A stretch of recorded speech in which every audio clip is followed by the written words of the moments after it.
Hello and welcome to The Insider. I'm Lisa Adams. Our subject today, what's so cool about manufacturing? That is actually the name of a pilot program underway here in Erie County, linking middle school teams with area manufacturers. To answer that question, and my guests today are Bob Zaruda, who is president and CEO of the Northwest Industrial Resource Center, Lori Knoll, marketing specialist with NWIRC and the project manager for What's So Cool About Manufacturing, and Jennifer Ponser, who is executive director at Career Street. Thanks to all three of you for being here. So Bob, tell us what's so cool about this program. Well, Lisa, the program is about 7th and 8th graders, providing the 7th and 8th graders the opportunity to go into manufacturers, see what's happening today in manufacturing, and get the opportunity to explore exciting career opportunities there.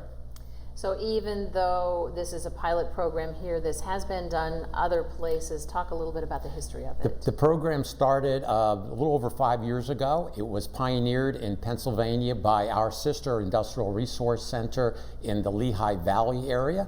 And we're excited to bring this pilot program to Erie County this year. Yeah, even the logo looks kind of cool. So what do you hope the value of it will be here in Northwest Pennsylvania? Well, the value, Lisa, is for two purposes. One is the opportunity for young people to really get to understand about manufacturing and the opportunities, the exciting careers that are available, but also to help manufacturers who are looking forward to the next generation of skilled workforce. That is certainly an issue and an opportunity for both. Yeah, we've talked before when you've been on about the need for that workforce that's aging out now to be replaced. So remind us a little bit about the mission of the NWIRC and how this project fits in with that. So our mission is to assist the manufacturers in our region to grow, to be more competitive, to be able to adopt new strategies and implement continuous improvement, process improvement, but also to help them with the workforce and help them with other issues that they face as they look to grow their business. So Lori, let's talk a little bit about what schools and manufacturers are on board. Even though you're piloting this, this is a big, long list. It is. We're really excited. We have 12 middle schools in Erie County.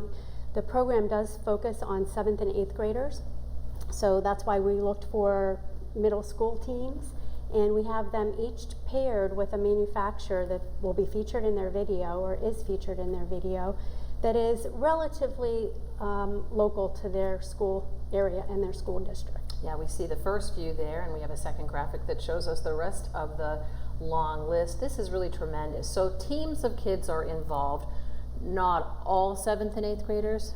Correct. The first step was finding a teacher coach at each of the schools that really wanted to lead the project at their school, and each were asked to put together a team of 5 to 6 students.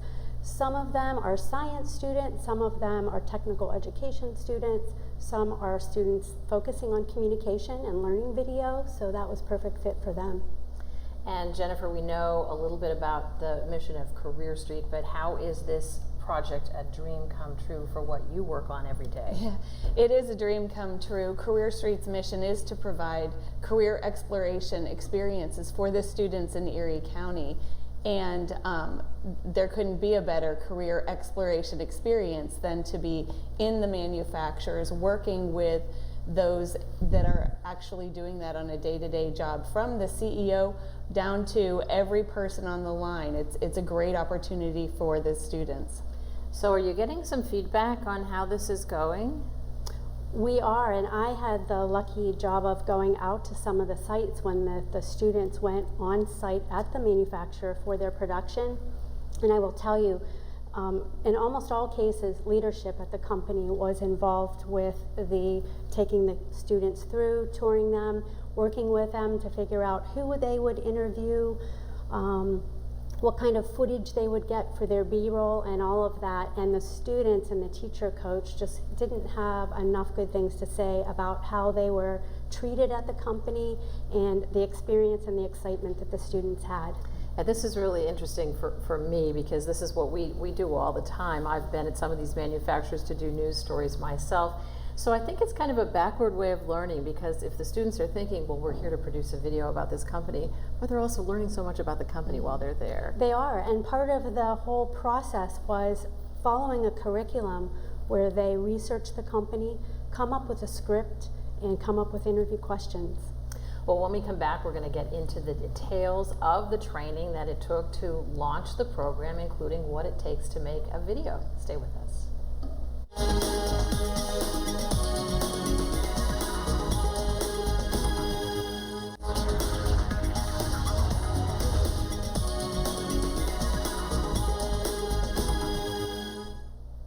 We're talking about what's so cool about manufacturing. Again, my guests are Bob Zaruda, who is president and CEO of the Northwest Industrial Resource Center, Lori Knoll, who is marketing specialist with NWIRC and in charge of this whole new project, and Jennifer Ponser, executive director at Career Street.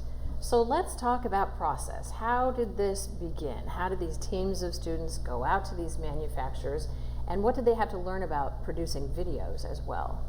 It actually started with a teacher coach training. We brought the teacher coaches that had agreed to spearhead the project together actually to learn a little bit about the video production process, but also to instruct them about the whole project timeline and how they could go back and select students for their team. What was the timeline? How long has this relationship been going on between these students and these companies? A pretty long time, although it went very fast, and the teachers will tell you that for sure. With all their breaks and the snow holidays, it was a challenge for them, but they were trained in October, selected their teams, very strict timeline and deadlines, and they went on site for production about mid-November, and then they started producing various edits of their video.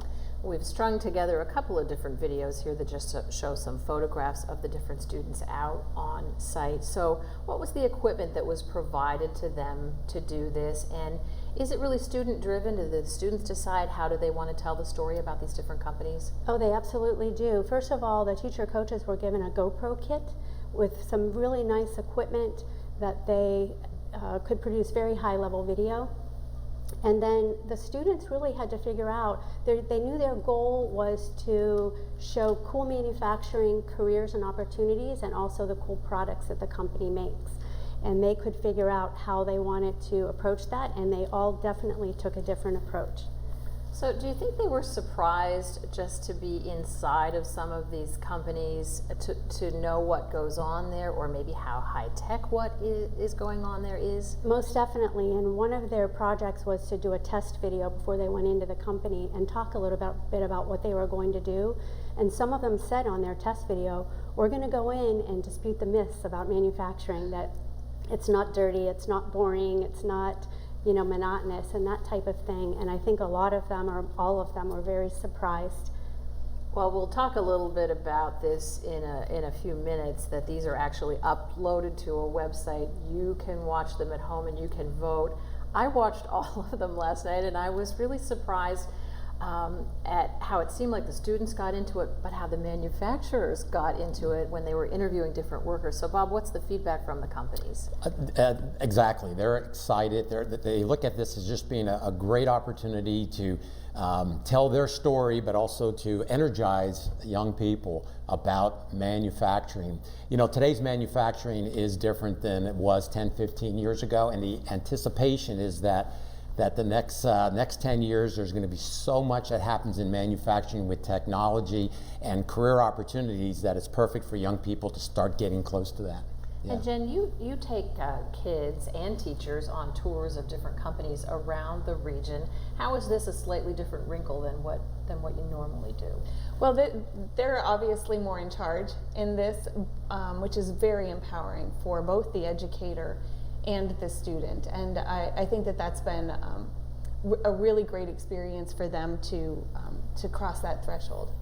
Really neat. So this all culminates in a big awards gala that is coming up in March at the Mary D'Angelo Performing Arts Center. But first, you can go online yourself and vote for your favorites. And again, sometimes the students themselves were seen in the videos, but sometimes they really focused on what the company was doing and did a lot of interviews there. I mean, I think these kids are going to take my job. They did. They all took a little different approach, and I was impressed by that too. A lot of them didn't want to be in the video themselves. They wanted to focus on, the stars, the manufacturing heroes at the companies, really.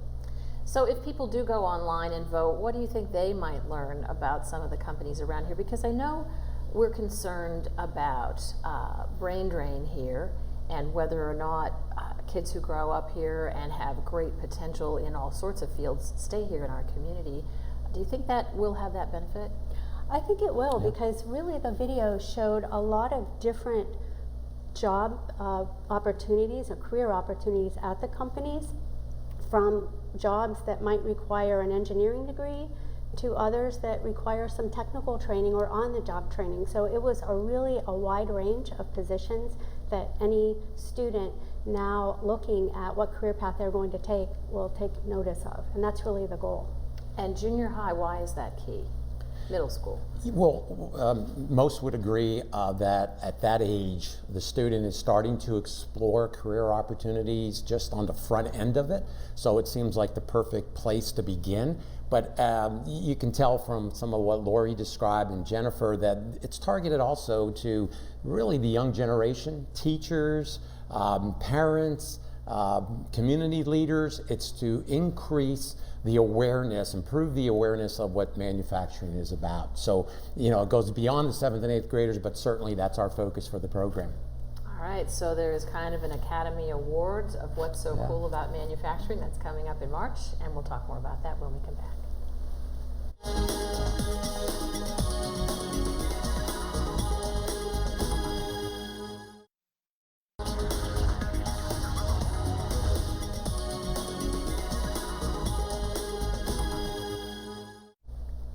I'm Lisa Adams. Welcome back to The Insider. Again, we're talking about what's so cool about manufacturing. It's a pilot project that's connecting middle school students with area manufacturers, and we're talking with Bob Zaruda, President and CEO of the Northwest Industrial Resource Center, Lori Knoll, Marketing Specialist with the NWIRC, and Jennifer Ponser with Career Street. So these videos are being uploaded to a website. Anyone can watch them, and what's the point of opening this up to community voting, if you will? Well, again, to spread the awareness and let them see the hard work that the students have done as well. Last year, there were 9 contests like this in the state, and there were over 500,000 online votes. Oh my gosh. We really want Erie County to go all out. So you can vote as many times as you'd like at whatsocool.org and look for the Northwest contest, and it would be Monday, Tuesday, and Wednesday of this coming week. So the people who are voting, and this is the website that you go to, www.whatsocool.org. It's pretty easy to find. When I went onto the site, I noted that, you know, there's a video that tells about producing the videos and what the mission of it is. But then you kind of have to click into 2018 contests and go to Northwest PA, right? Correct. And actually on the day that our voting starts, we'll be highlighted on the homepage, so it will be very easy to just click into our contest and vote for the favorite. But the public is not the only judge, correct? Correct. We do have a panel of judges. We have 6 award categories, one being the viewer's choice. We also have a marketing award. The teams had to create a marketing plan as well as the video to promote their video to have people vote for them. And then there's outstanding editing, outstanding cool, outstanding creativity, outstanding overall program. So we did have a panel of judges, 3 marketing experts to judge the marketing award, and 3 experts in the video field to judge those awards. So we do have awards, and the making of the awards in and of itself is a special thing that involves students at the tech school? It was. We really wanted to get them involved, the students there, to show off the skills that they're learning at the school. So they actually created the medals. It's kind of like an Olympic medal. It does look like an Olympic medal. That will be given to each of the winning team members. The school will also receive a really nice trophy.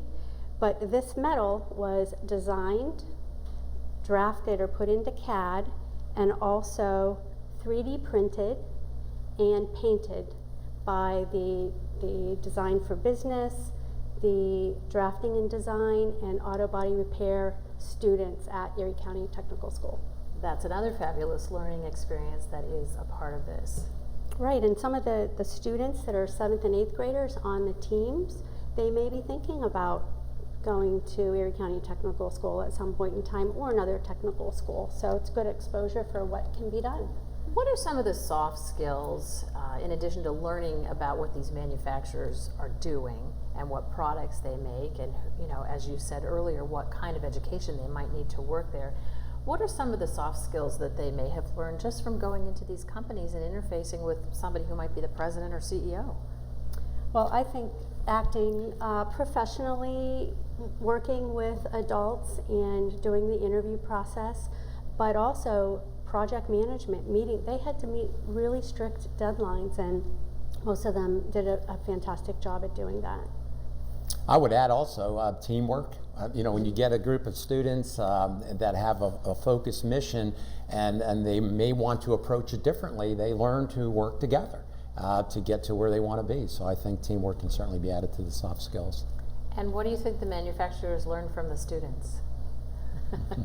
Well, one that I heard coming from manufacturers that I spoke with after their experience of having the students on site was just the energy, the enthusiasm, the excitement. And so I think that that's something that can benefit individuals that may have been and are working at those companies for many years. So will this be something that happens every year now? Yeah. We definitely are hoping to continue the program. That's right. We are very reliant on our sponsors, of course.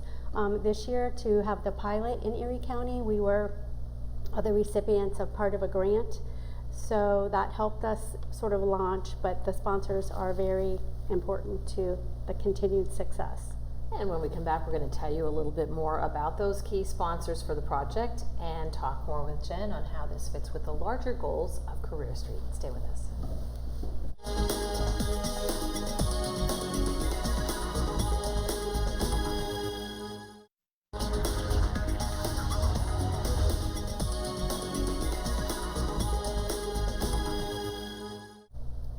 Welcome back to The Insider. Again, we are talking about a new contest going on, What's So Cool About Manufacturing, with my guests Bob Zaruda, Lori Knoll, and Jennifer Ponser.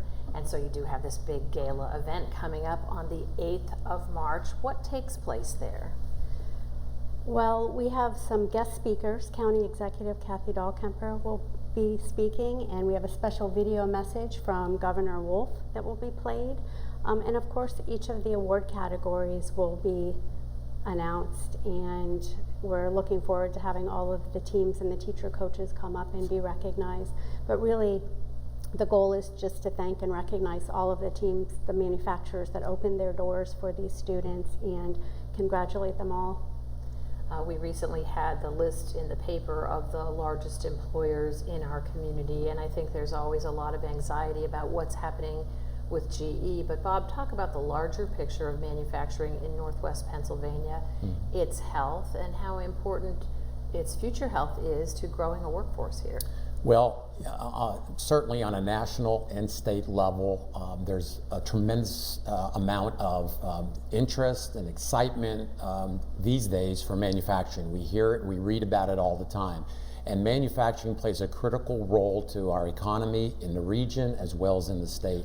And so this program is a program to help create that awareness, as we talked about, but the manufacturers in our region are primarily small and mid-sized manufacturers, companies that are less than 100 employees, and they are really the backbone to the manufacturers, the supply chain to the larger companies, and so that sector is critical. And so we're given that attention through this program and other services that we work with those companies to help grow those companies, help them to be more competitive in the global marketplace, help them to be able to create more jobs and fill those jobs with this next generation workforce. So it all ties together. It plays a critical role to our economy.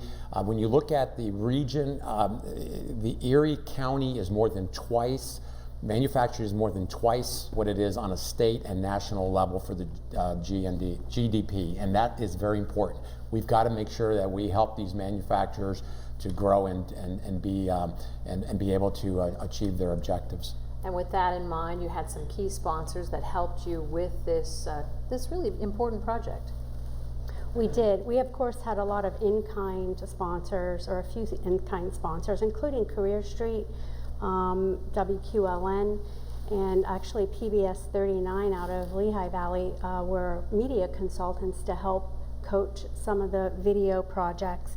But we also had Erie County Technical School, Marquette Savings Bank, Merrill Lynch, as you see on the screen, and then our bronze sponsors, and all of them helped with some financial contribution to help us with the project. Jennifer, how does this fit with the ongoing mission of Career Street? And really, since Career Street started, you've been in on the ground floor of this. Is it bearing fruit? Can you measure the impact of what you're trying to do to expose young people to what's going on in manufacturing around them? Yeah, you know, Career Street was designed to create a network between employer and educator. So this video contest is direct access. The educator, the student, and the employer can all connect with one another very easily and form relationships that hopefully will develop. We talked about the age group that this contest was targeted, 7th and 8th graders. If you think about when they're going to be graduating from high school, whether they're entering the workforce then or pursuing more education, that's 5 or 6 years ago from now. That's when we're looking at a huge amount of baby boomers retiring and so forth. So those manufacturers have access to their future workforce right now. They can make an influence there. Career Street has seen more than 25,000 student career experiences in the 4 years that it has started, since it has started. And you start with young all the way up through high school? It's a K through 12 program. And I would say that it's more heavily utilized in the middle school and the high school, but we have some fantastic programs in the elementary school as well. So after our conversation here today, I know you really want people to go online and check out those videos and vote. If we could put that information up again on the website so that people can go to the website and vote, right? Mm-hmm. Yeah. Yes, please vote. Whether you vote for your favorite video, the best video, or your favorite school or manufacturer, just take a look at the videos and vote. And the voting opens at? The voting opens at 12:01 a.m. on February 26th and then closes at 11:59 p.m. on February 28th. So you only have those 3 days to vote. And will the public input be part of the award ceremony? It most definitely will. The viewer's choice will be one award that all the students are waiting for. They're doing a lot of marketing themselves within their schools, and the manufacturers are marketing the voting as well. So we really want to get that number up. So we'll be announcing the number of votes that our contest receives, as well as how many times their videos were viewed. Very cool. To coin a Yeah. phrase. So the gala event itself, is that open to the public, or is that just for the participants? It is not. Unfortunately, the venue has a specific capacity limit. So we've given the schools 50 tickets to spread amongst the teams, the teachers, the principal, the superintendents. We've given the manufacturers participating tickets, the sponsors. I think we're going to fill the place at about 750 in attendance. Terrific. Well, thanks again to all three of you for being here, and thank you for joining us. Don't forget to vote. And if you have an idea for us to explore here on The Insider, just email me at ladams@wicu12.com.